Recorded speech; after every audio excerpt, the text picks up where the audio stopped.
Hi hello सगळ्यांना good morning. कसे आहात सगळेजण? तर सकाळी सकाळी आज व्हिडिओला सुरुवात केलेली आहे आणि आत्ता सकाळचे 7 वाजलेले आहेत आणि आम्ही निघालो आहोत प्रवासाला. तर मधल्या मार्गे म्हणजेच विमानतळ रोडने आम्ही जाणार आहोत. तर हा आहे शिर्डीचा रोड. तर विमानतळ रोड जो आहे ना तो अगदी सुटसुटीत आणि म्हणजे तिकडे रहदारी कमी आहे आणि रस्ता पण छान आहे. आणि इकडून मधून जर का जायचं म्हटलं तर इतके खड्डे, पाऊस आणि पाणी आणि रस्ता कुठे आणि पाणी कुठे काहीच कळत नाही. दादाला सोबत घेतलेलं आहे आम्ही फक्त आणि पोरींना नाही घेतलं, कारण काय आहे ना त्या थोड्याशा खोकला, ताप, सर्दी आहे त्यांना. परत वातावरणात बदल झाले तर मग व्हायरल इन्फेक्शन होतं. आणि मग आम्ही आता निघालेलो आहोत. बघा इथे हा विमानतळाचा रोड आहे. तर आज काही लँडिंग नाही आहे, म्हणजे विमान आपल्याला दिसणार नाही आहे. तर म्हणजे आम्ही आता बायपासला आहोत. हा आहे बायपास रोड. तर हा समोर जो होता ना तो शिर्डीला जातो आणि हा इकडे निमगावमधून इकडे विमानतळ रोड आहे हा. तर बरेच लोक जे आहेत ह्या रस्त्याने गेलेले असतील. कोण कोण ह्या रस्त्याने गेले मला कमेंट करा. तर बघा खूप मस्त वाटत होतं आत्ता प्रवास करताना. सकाळी सकाळी ट्रॅफिक पण अगदी कमी होती आणि दादाला विमानाची प्रचंड आवड. तर दादाचं चालू होतं. हे बघा हा विमानतळाचा रोड आहे.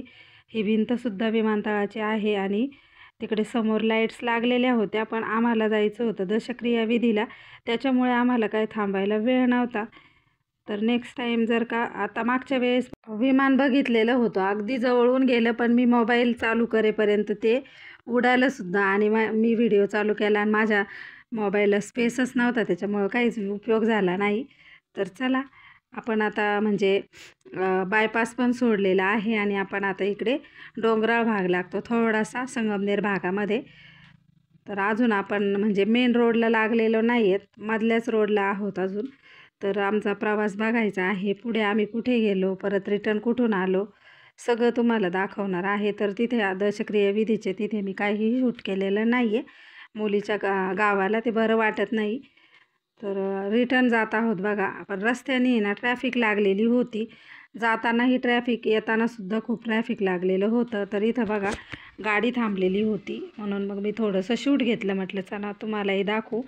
तर इकडे ना ह्या भागामध्ये प्रचंड पाऊस असतो. आपल्या भागापेक्षा आपला भाग थोडासा ह्या तुलनेमध्ये कमी आहे पावसाच्या बाबतीत आणि पिकांच्या बाबतीतसुद्धा.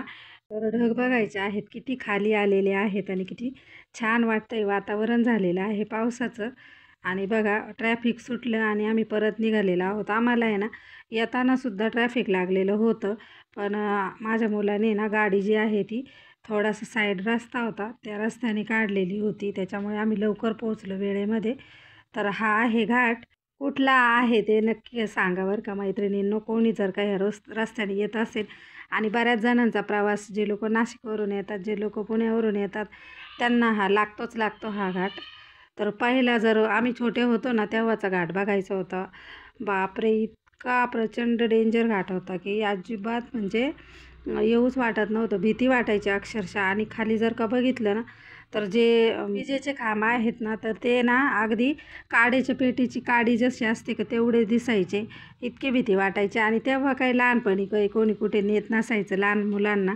तर चला आपण आता पोहोचतोय आणि मी कुठे आलेली आहे ते पण बघा. ते आहे माझ्या बहिणीकडं. आमचं गणेश आणि त्याचे पप्पा आणि दादा गेलेत घरी, तर मला थोडंसं काम होतं, तर मी आलेली आहे. आणि तिचं फर्निचर पण मला बघायचं होतं, मला खूप एक्साइटमेंट होती. तर हे बघा इथं आता देवघराचं काम बाकी आहे करायचं. तर इथं नेट वगैरे लावणार आहेत आणि हे बघा हे पण मस्त केलं आहे बघा त्यांनी. तर अजून सामान लावायचं बाकी आहे, आत्ता जस्ट न्यू केलेलं आहे, कालच काम झालेलं आहे बघा. तर अशा पद्धतीने. आणि इकडं ना माझ्या आईच्या फोटोची मागचं काहीतरी फुटलंय तिच्याकडून. तर हे बघा माझ्या आईचा फोटो. तर ते ना आता व्यवस्थित करणार आहे, पाठीमागून काहीतरी फुटलंय.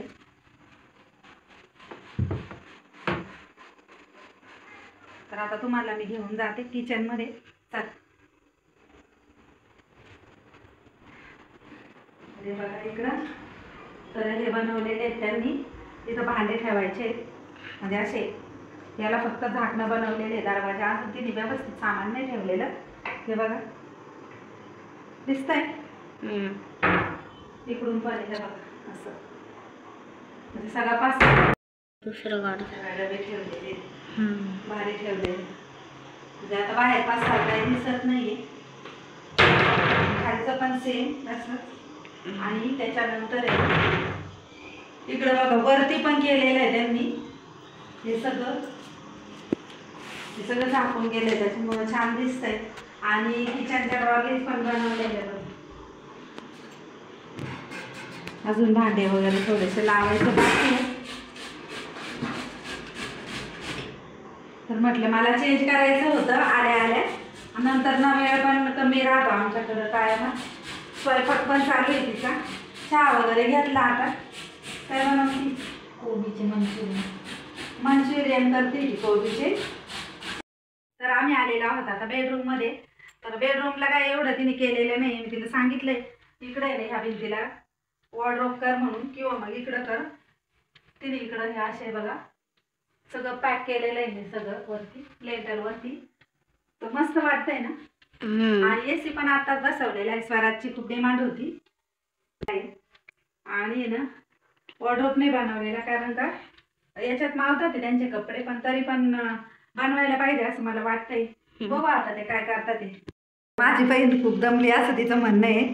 ती रात्रीच्या 11 वाजेपर्यंत तिचं काम चालू आहे, तिला सवय नाही आहे. आता कोबीचे मंचुरियन करून राहिली. आणि आमच्या इकडची भाषा अशी आहे, तर कोणी हसू नका. हे बघा तिचे केस सकाळपासून बांधले असं तिचं म्हणणं आहे. बघा आता ह्यावेळेस थोडेसे जाड झालेले, मस्त झाले. आता थोडे जाड पण झाले, पातळ झाले होते. तर चला तुम्ही पण या कोबीचे मंचुरियन खायला. आणि गावावरून आल्यानंतर मी पण खूप थकले होते. आणि तुम्हाला तर माहिती मी रात्री किती वाजेपर्यंत काम केलं. रात्री मी तुम्हाला दाखवलेलंच होतं की मी 1 वाजेपर्यंत, म्हणजे हां आणते ना. तिचा ब्लाऊज पण शिवलेला आहे, तर तो ब्लाऊज पण आता तिला बघायचा आहे. आणि मंचुरियन पण आम्ही आता खाणार आहे, तुम्हाला पण दाखवू. तर फर्निचर कसं झालेलं आहे नक्की सांगायचं आहे मैत्रिणींनो. तर हे बघा इथे कोबी आहे ना किसून घेतला आहे आणि धुवून पण घेतलं तिने. त्याच्यानंतर त्याच्यामध्ये मीठ आणि लाल तिखट टाकलेलं आहे. इकडे बघा कढई ठेवलेली आहे तापायला, आणि त्याच्यात आता आपण तेल टाकणार आहोत. हे बघा तर तेल तापल्यानंतर काय प्रोसेस आहे बघूया आपण आता. आणि तांदळाचं पीठ पण टाकलेलं आहे त्याच्यात. पाणी नाही टाकायचं, अजिबात पाणी नाही टाकायचं, कारण का ते कोबीला आहे ना पाणी सुटतं, मग ते अजून पातळ होईल. त्याच्यामुळे डायरेक्टली मळून घ्यायचं आहे, अगदी एकजीव करायचं आहे. तर तुम्हाला मी दाखवते अगदी जवळून. हां थोडंसं मीठ टाकते मी याच्यात. आता मी स्वराजला सांगितलं होतं तर तू शूट घे म्हणून. अजून घेऊ थोडं, पण तो आहे ना गेम खेळतोय, त्याच्यामुळे आम्ही दोघीच करून राहिलो. मस्त एकजीव केलेले आहे. तर आता ते तळायचे कसे ते पण तुम्हाला दाखवते.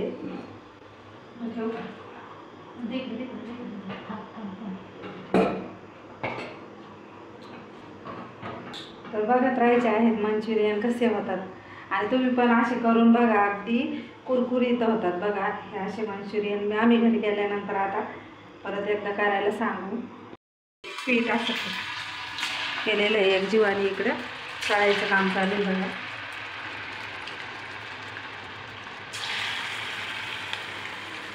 तर अगोदर आहे ना तेल अगदी कडकडीत तापवायचं आहे, आणि नंतर आहे ना गॅस एकदम मंद करायचा आहे. बघा कमी फ्लेम ठेवलेला आहे गॅसचा.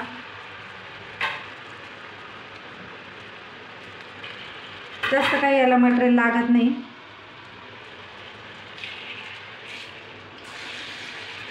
आणि आम्ही एवढे जण डावखुरे, त्याच्यामुळे ना हात असा येतोय. मी पण डावखुरीचे लेफ्टी, त्याच्यामुळे आमचं सगळं काम आहे ना ह्याच हाताने चालतं सगळ्यांचं. म्हणजे मी, माझा भाऊ, माझी छोटी बहीण.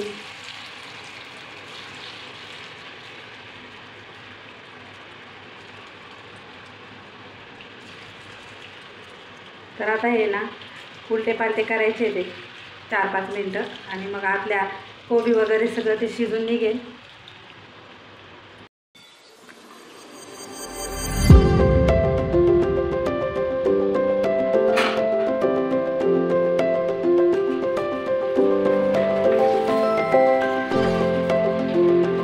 तेल जास्त तापल्यामुळे ते बरोबर होतात. आणि आता परत एकदा गॅस आहे ना फुल केलेला आहे. कमी करायचा चांगले होऊन द्यायचे म्हणजे ते चांगले कुरकुरीत.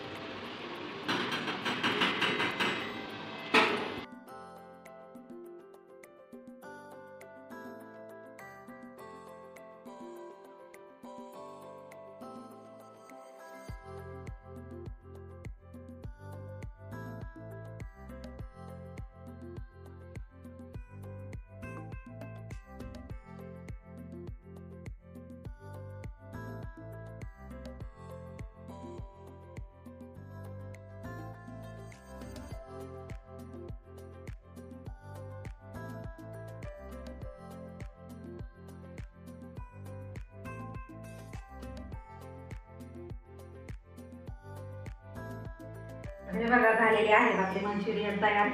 तर बघा असे एकदम कडक झालेले आहेत. आणि आपण आता त्याची टेस्ट पण घेऊ. तर बघा कसे झालेले आहेत. इतके भारी झालेले आहे की बस रे बस. म्हणजे तुमचं चिकन टिक्का आणि तुमचं मटण सुद्धा याच्या पुढे फिक्क पडेल. इतके भारी झालेले आहेत. तुम्ही नक्की करून बघा. मला पण खूप आवडले आणि घरी पण मी आता हे असं बनवायला लावेल किंवा मी स्वतः कधी. खूप भारी झालेले आहेत. चला सगळेजण खायला या. तर बघा आम्ही आता जेवायला बसलेलो आहोत. आणि इथे आहे ना आंबा होता, म्हणजे आंबे होते 3-4 आणि ते पण घरचे होते. त्याच्यामुळे मग ते ह्या दिवसात पण झालेले आहेत. आणि इकडे आहे ना काजू करी म्हणजे काजू मसाला बनवलेला माझ्या बहिणीने. तर तिच्या घराचं काम चालू आहे. मग ती थोडंसं एक्स्ट्राच बनवते.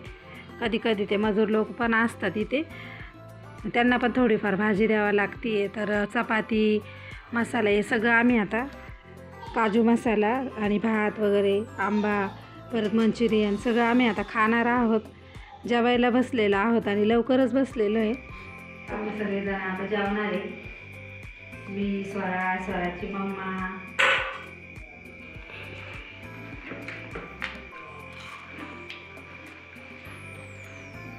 चला आता उद्याच्या व्हिडिओमध्ये भेटणार आहोत. आजचा व्हिडिओ कसा वाटला नक्की कमेंट करून सांगा.